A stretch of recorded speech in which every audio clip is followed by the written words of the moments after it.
First off, I am 35 years old.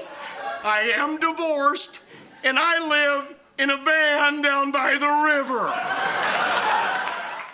And our top story we've just learned about in the past hour. Comedian and actor Chris Farley is dead. His body was found today inside a Chicago apartment building. The cause of death is not yet known. He was 33 years old. Chris Farley got his start with Chicago's Second City comedy troupe, but is perhaps best known for the large and energetic characters he created during his 4 years on Saturday Night Live. Most people who were a fan remember where they were the moment they found out Chris Farley passed away. It was much like the assassination of JFK for the generation before us. Chris Farley made us laugh. He created characters that stuck with us.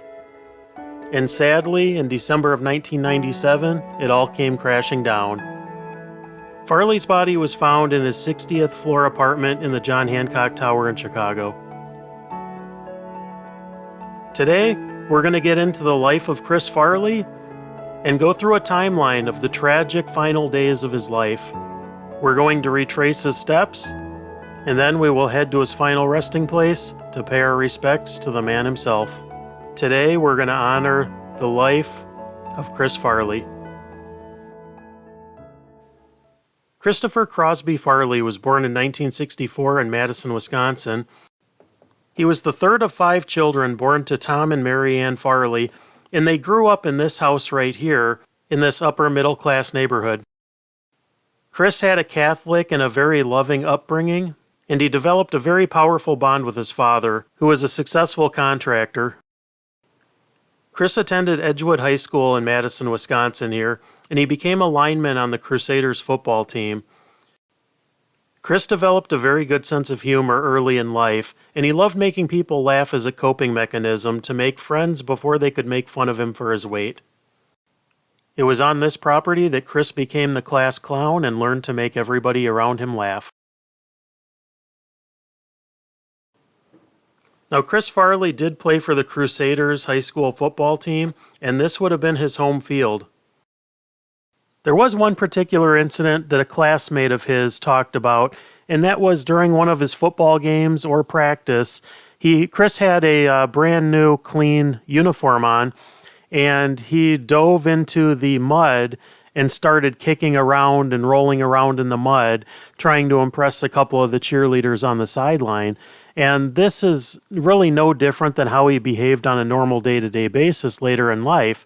He would always try to be the center of attention. And, I mean, he didn't even have to try. He just was the center of attention. He was just such a funny human being, and everybody loved being around him.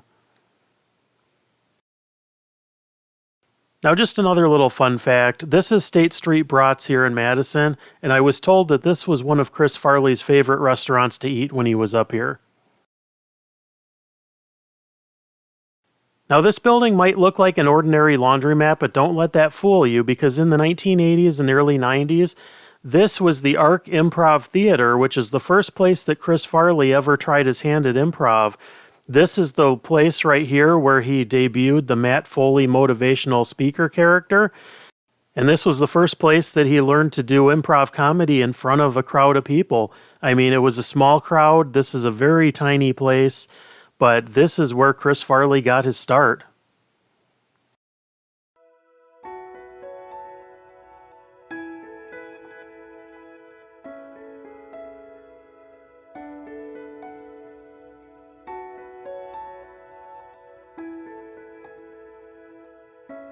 Now fast forward to December of 1997. Chris was battling addiction, and he had tried numerous times to get sober. Now, on December 11th of 1997, Chris was seen hammering back drinks at the Lodge. This was one of Chris's favorite hangouts on Rush Street here in Chicago.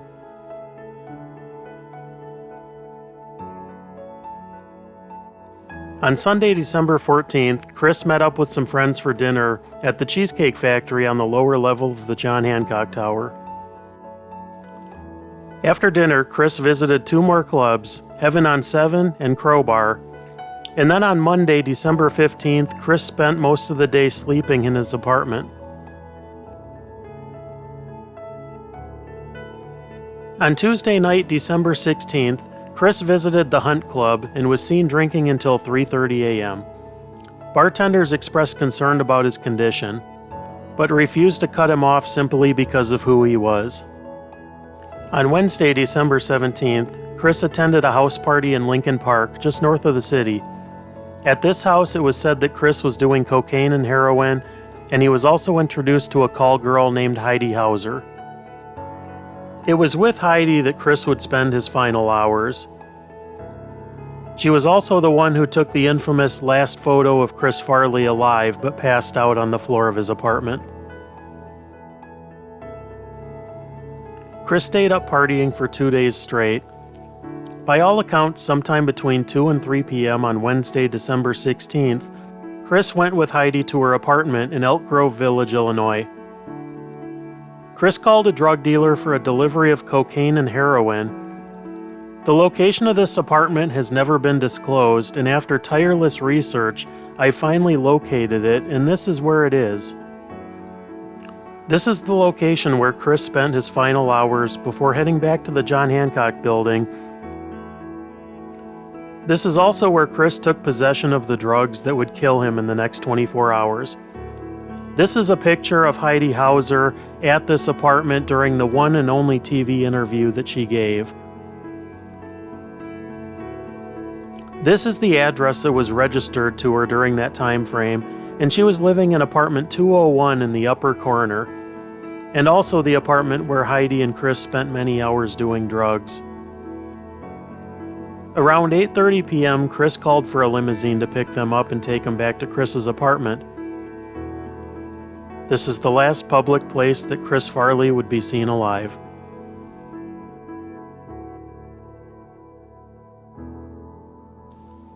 They arrived back to Chris's apartment just after 10 p.m. They would have stepped on the residential elevator here, where Chris would have pushed button 60 to bring them to the 60th floor. Inside his apartment, Chris continued to do drugs. Heidi Hauser stayed with Chris until 3 a.m. on Thursday, December 18th. After getting tired, Heidi decided to leave.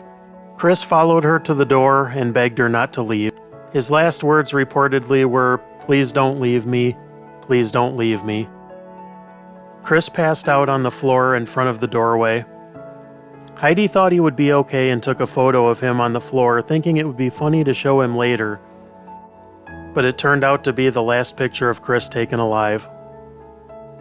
At 2 p.m. on Thursday, December 18th of 1997, Chris Farley's body was discovered by his brother John. Chris was only 33 years old, the same age as John Belushi, whom Chris idolized. Chris's body was brought to this building here to prepare him for his funeral in Madison. His funeral services were held here at Our Lady Queen of Peace Catholic Church in Madison, Wisconsin on December 23rd of 1997.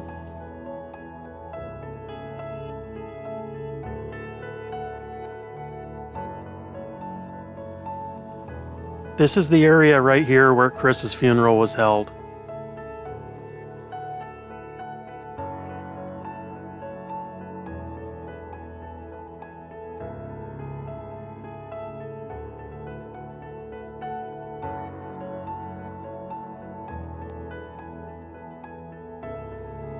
And now, fittingly, at the intersection of Regent Street and Farley Avenue, we're going to visit the final resting place of Chris Farley here at Resurrection Cemetery.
I got dibs on top.